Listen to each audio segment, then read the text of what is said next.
Good afternoon, everyone. These are Millie and Freddie, my two doggies.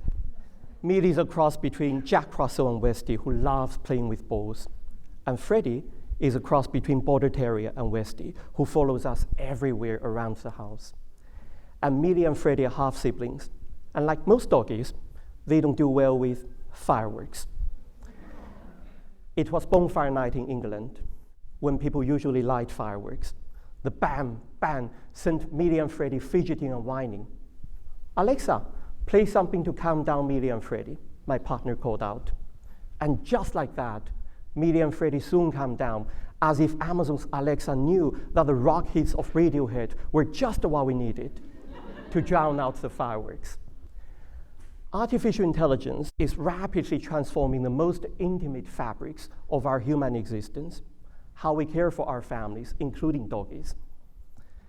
Parents ask Alexa to read their children a bedtime story. Humanoids are cleaning some houses, and emotional chatbots converse with lonely family members. In this talk, I use the term Care AI to refer to diverse products and services powered by artificial intelligence, including natural language processing, machine learning, generative AI, and smart robotics to provide care in our everyday family lives. With the proliferation of AI, care is increasingly manufactured.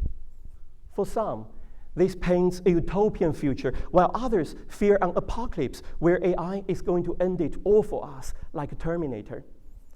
But treating AI as a learning opportunity today, I ask, what can we learn about care from AI?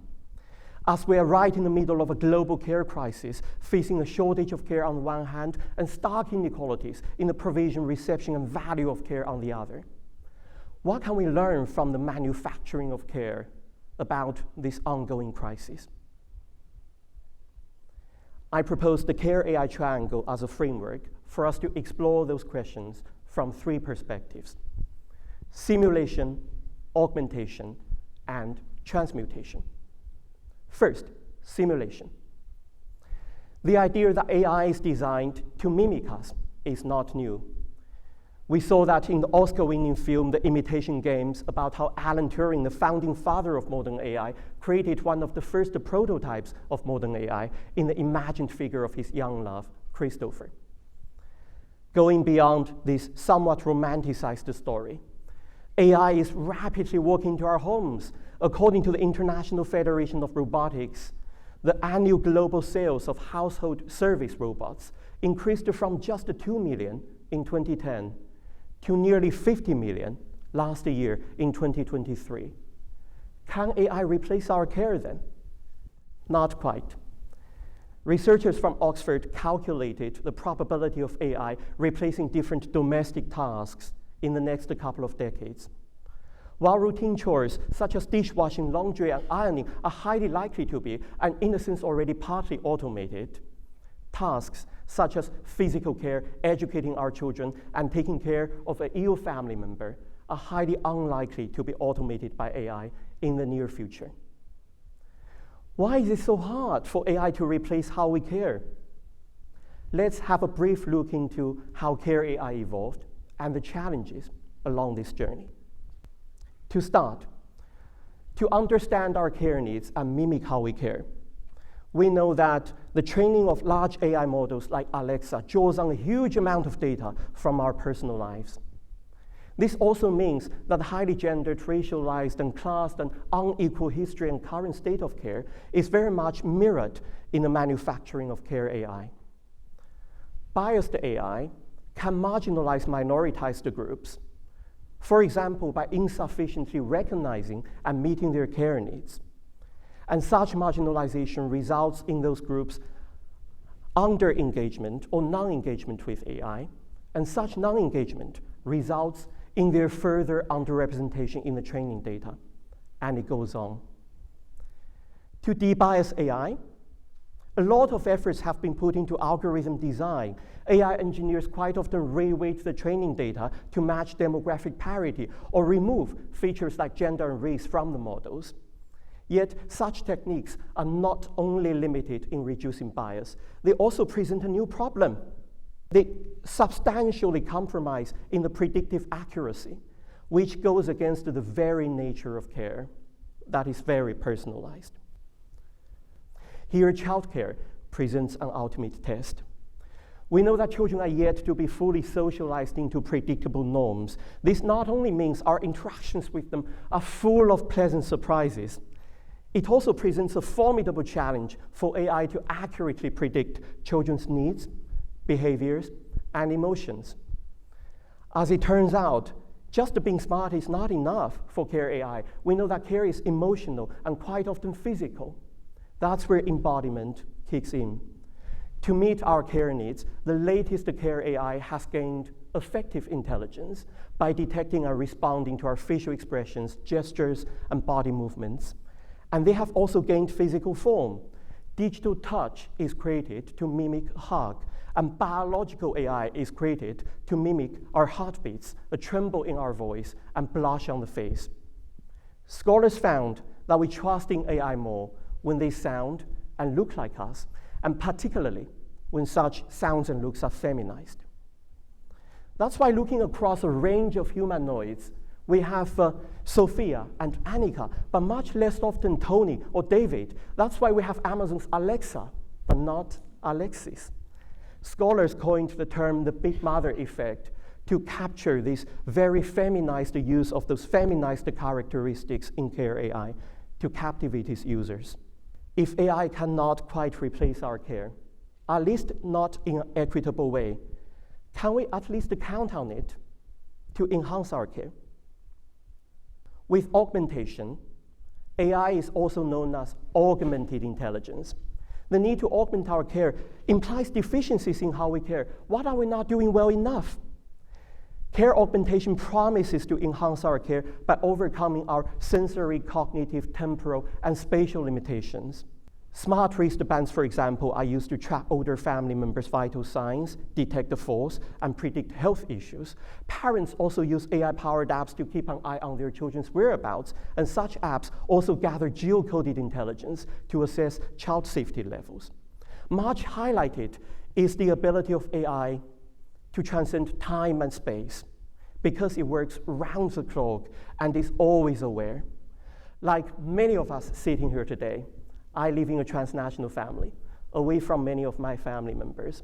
But Care AI promises to extend our reach so that we can be there with them in both function and spirit.